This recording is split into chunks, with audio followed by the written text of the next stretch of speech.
15 people watched him grab her by the throat, and only one of us did anything about it. My name is William Pearson. I'm 75 years old. I spent 31 years on the line at a steel plant outside Youngstown, Ohio, and I thought by 75 the world was done testing me. I was wrong. It was Father's Day. My daughter Julia had planned the whole thing. A cookout in my backyard, string lights, folding chairs dragged out from the garage. Her husband Jacoby was there. So was his brother Davian and Davian's wife Alicia Randolph. My sister and her husband rounded out the table. I'd been watching Julia since she pulled into the driveway, long sleeves in June. She kept her back to the fence line the whole afternoon, like she didn't want anyone standing behind her. Every time Jacoby moved too fast reaching for something, she flinched before she caught herself. 31 years on a factory floor teaches you to hear trouble in a machine before it makes a sound. I was hearing it now. I just didn't want it to be my own daughter. We were most of the way through lunch when Julia mentioned, just making conversation, that the transmission on her car needed work and money was tight this month. Nothing pointed in it, just talk. Jacoby went still, set his fork down slow, the way a man sets something down when he's deciding whether to throw it instead. "You want to talk about money?" His voice dropped. "You who hasn't held a job in 2 years?" Julia looked at her plate. "Jacoby, I wasn't—" "Shut your mouth." I started to stand. My sister grabbed my wrist. "William, don't." Then Jacoby had Julia by the throat with one hand, up out of her chair, her back against the porch post. The wood groaned. Her feet weren't touching the ground. Nobody moved, and Davian, sitting there with a beer sweating in his hand, just leaned back and smiled. "Relax, everybody," he said. "She knows how to get him going." Something in me went cold and very quiet. I reached into my pocket for my phone. There was one number I hadn't dialed in 6 years. A man who owed me nothing but once told me, "You call me before you decide it's not serious enough, not after." I dialed. It rang twice. "Pearson, that you?" His name was Samuel Reyes, retired detective, worked the county for 26 years before he hung it up. He did right by it when it cost him something. That's the kind of man he is. 19 minutes. That's how long it took Samuel Reyes to get to my house. He came through the side gate with 2 other men, both retired like him, and none of them said a word walking across my lawn. They didn't have to. I've seen that walk before. Men who've done this too many times to still be surprised by it. Out front, 2 cruisers sat with their lights turning slow, quiet circles against my neighbor's garage. No sirens, just red, then blue, then red again, painting the side of my own house like something out of a bad dream I hadn't woken up from yet. Inside, at my kitchen table, an officer sat with Julia, photographing her throat. I stood in the doorway and watched the flash go off, once, twice, and every time it did, something in me broke a little further down. Jacoby was at the far end of the yard now, not talking. Somebody had told him to stop, and he'd listened, because Davian doesn't have to raise his voice to be obeyed.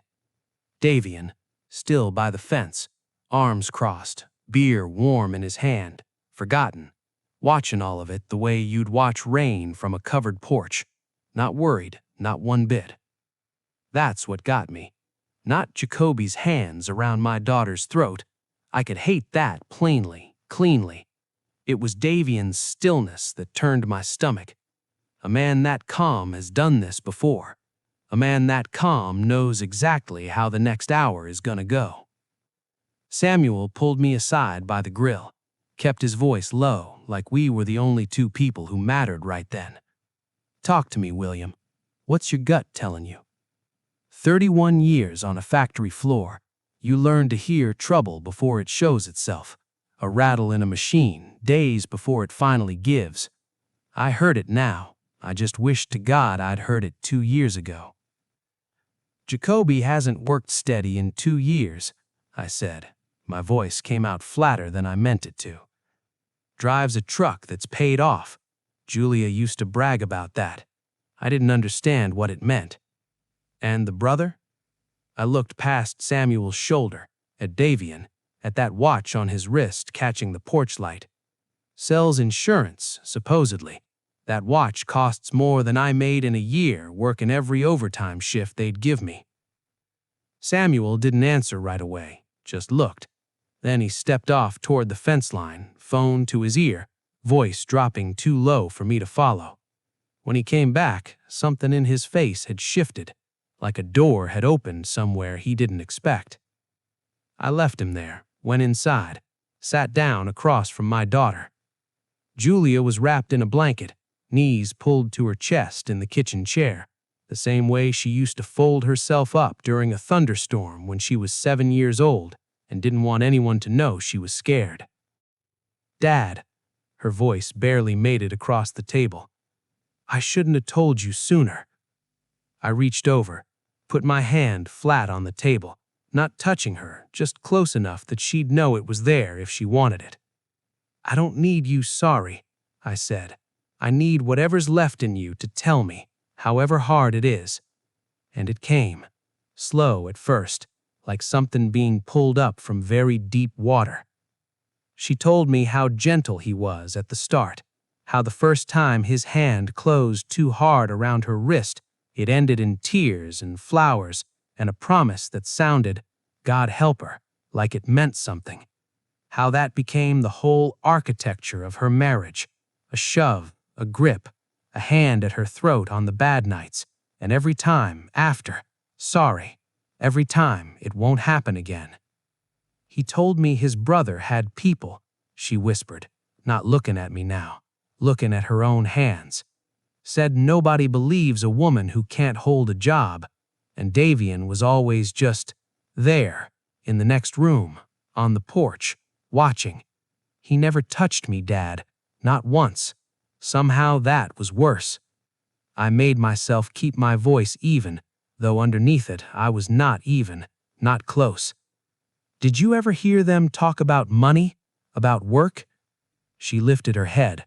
Something moved behind her eyes. "How did you know to ask me that?" "Tell me what you heard, Julia." She breathed in the way you do before stepping into cold water.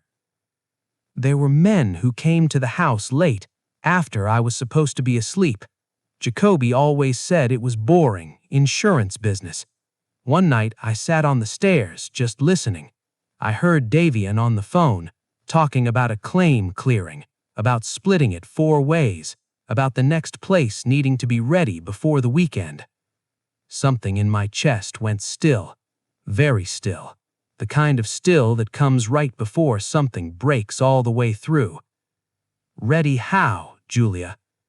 She lifted her head, and for the first time all night, I watched my daughter be afraid of something bigger than the man who had hurt her. "He said the stairs needed to be wet enough this time." Her voice barely held. "He said it like it was nothing, like mowing a lawn." Behind me, through the screen door, I heard Samuel's voice rise just barely, saying a name into his phone, a name I didn't know yet, a name that was about to take this whole thing apart. They picked up Davian at 3 in the morning. I wasn't there for it. Samuel called me after, and I could hear it in his voice before he even told me. That particular flatness men get when they've seen something that isn't going to leave them for a while. Davian's wife, Alicia Randolph, was still standing in her own doorway in her bathrobe when they walked her husband out in handcuffs. Samuel said she didn't cry, didn't scream his name, didn't ask where they were taking him. She just watched, arms wrapped around herself against the cold, and then she asked, real quiet, if she could talk to somebody. She didn't ask for a lawyer. Samuel told me that mattered. A guilty man's wife asks for a lawyer first. A scared woman asks for someone to listen. I wasn't in the room when they questioned her. I only know what Samuel told me after, sitting at my own kitchen table at 5 in the morning, both of us too wired to sleep and too tired to do anything else. Alicia sat across from a detective named Patricia Renner, hands wrapped around a paper cup of coffee gone cold, and she didn't wait to be asked twice. "I've known for 3 years," she said. "I didn't know what to do with it. I didn't know who'd believe me over him." She started at the beginning, the way people do when they've been carrying something so long they've forgotten how to set it down gently. Davian had brought Jacoby into it, she said, not the other way around. Davian had been running small stuff for years, before his brother ever got involved. Exaggerated injuries, padded medical bills, nothing that would ever make the news. But when Jacoby joined him, it turned into something else, something with a shape to it, something organized. They found people who needed money bad enough not to ask questions, people behind on rent, people with nowhere else to turn. They'd scout a place ahead of time, a stairwell, a parking structure, somewhere the lighting was bad and the cameras didn't quite reach. Somebody would go in first and make sure the spot was ready. Then the person they'd recruited would go in and fall. There was a clinic on the east side that always signed off on the injury, always the same doctor, always the same paperwork. A lawyer filed the claims once the medical record existed. The money came in and it got split. Davian and Jacoby took the largest share every time. The person who did the actual falling got what was left. "How many?" Patricia asked her. Alicia looked down at her hands, like she didn't want to hear herself say it. "I heard Davian say 38 once, maybe more by now." The room went quiet enough, Samuel said, that you could hear the coffee machine ticking down the hall. Then Patricia asked her about a name, a man, somebody who'd been hurt worse than the plan called for. Alicia's eyes filled before she even answered. "That wasn't supposed to happen the way it did," she said. "The spot was only supposed to make him slip a little, but he went down wrong, grabbed for a railing that wasn't fastened right, and it came away from the wall with him." She stopped there, had to start again.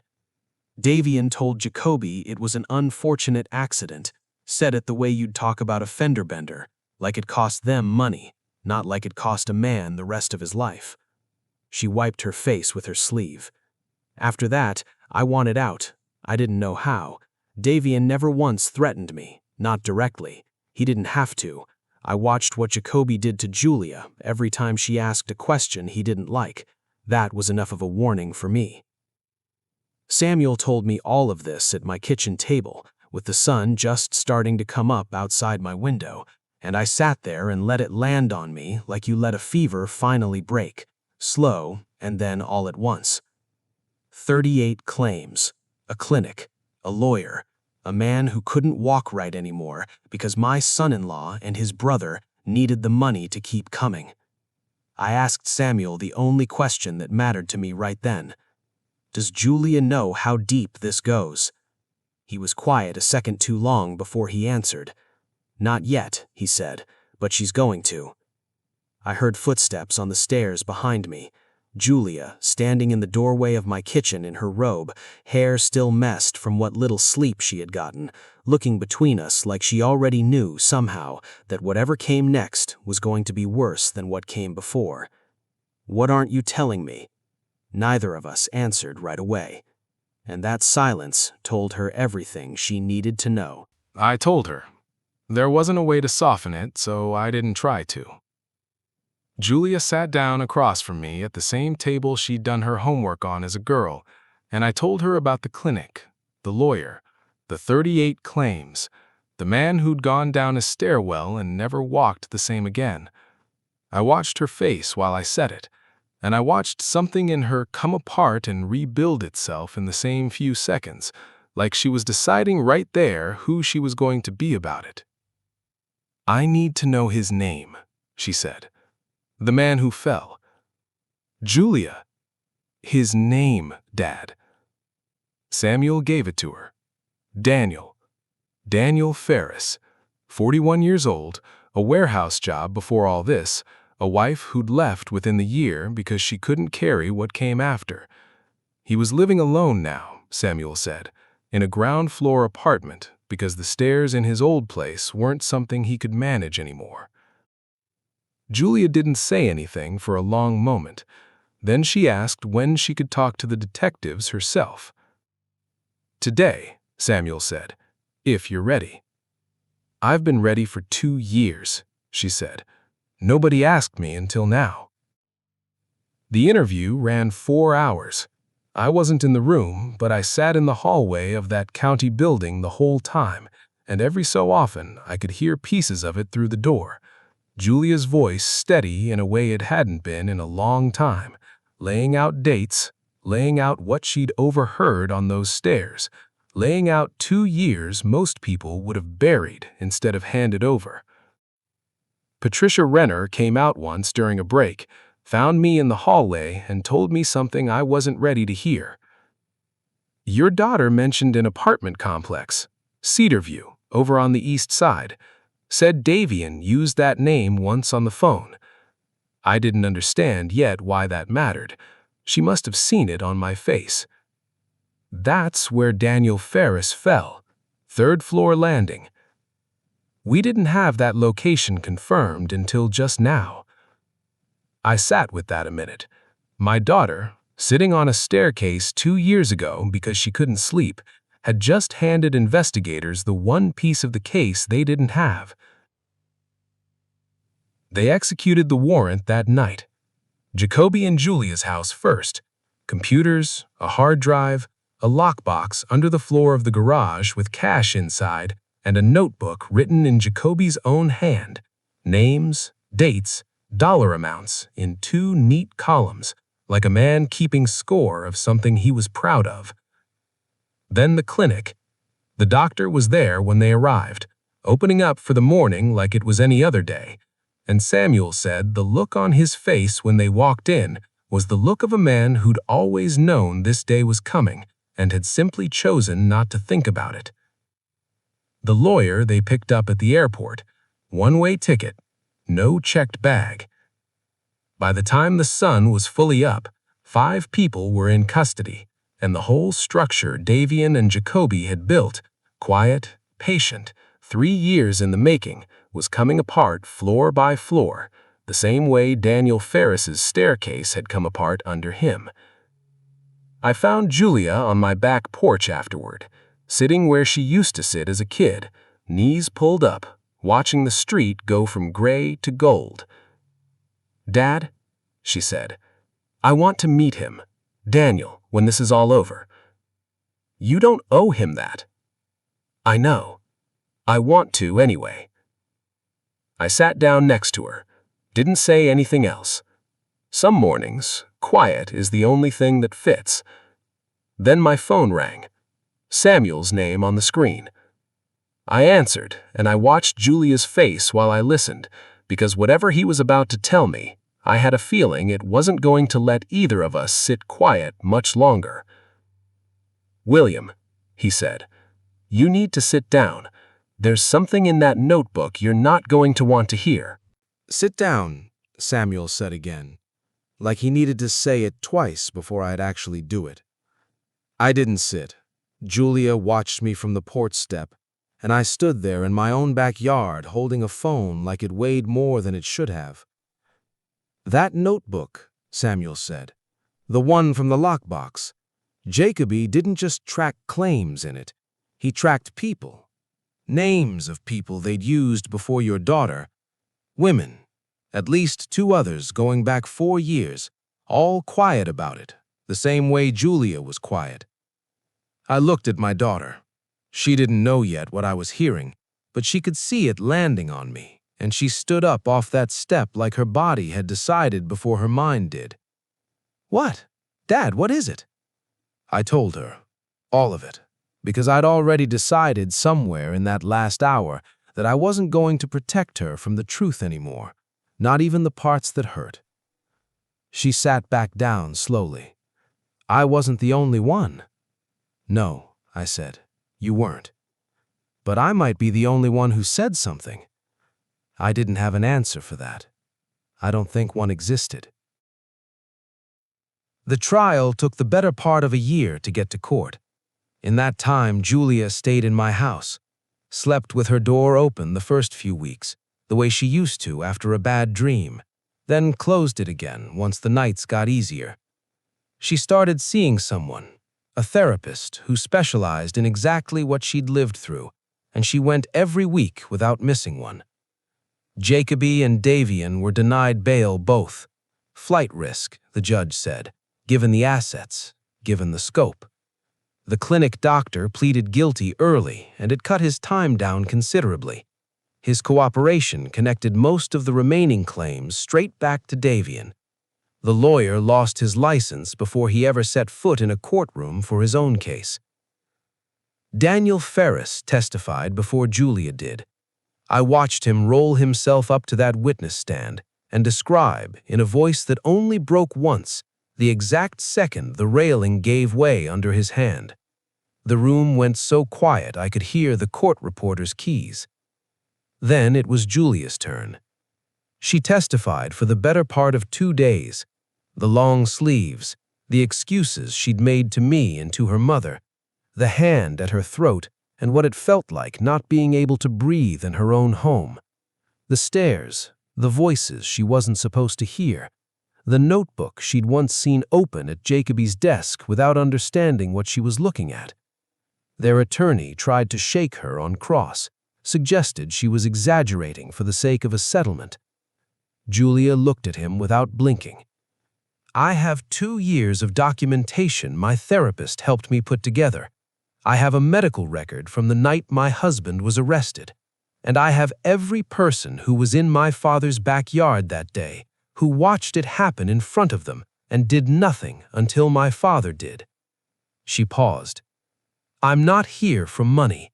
I'm here because a man I watched my husband hurt still can't feel his legs, and because the next person they picked might not have lived through it. The defense didn't have much left after that. The jury came back in 4 hours. Guilty, all counts. Jacoby got 14 years federal, plus 4 more on top for what he did to Julia in my backyard. Davian got 11. The doctor took 18 months for his cooperation. The lawyer lost his license before he ever set foot in a courtroom for his own case. I watched Julia when the verdict was read. She didn't cry.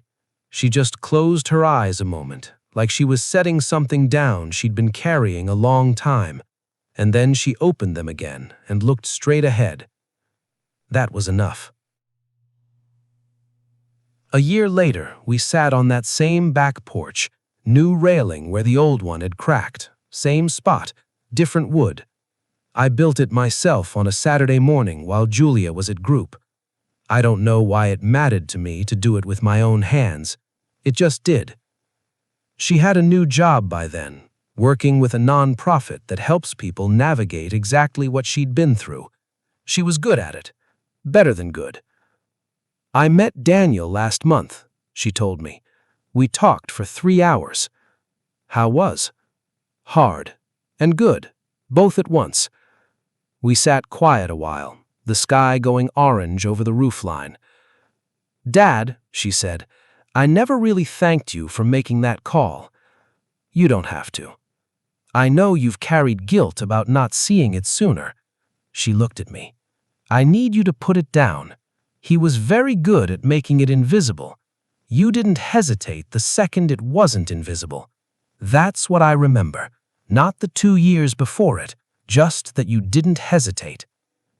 I'd spent 31 years telling other people that guilt about what you missed isn't as useful as what you do once you finally see it. Turned out that was easier advice to take than give.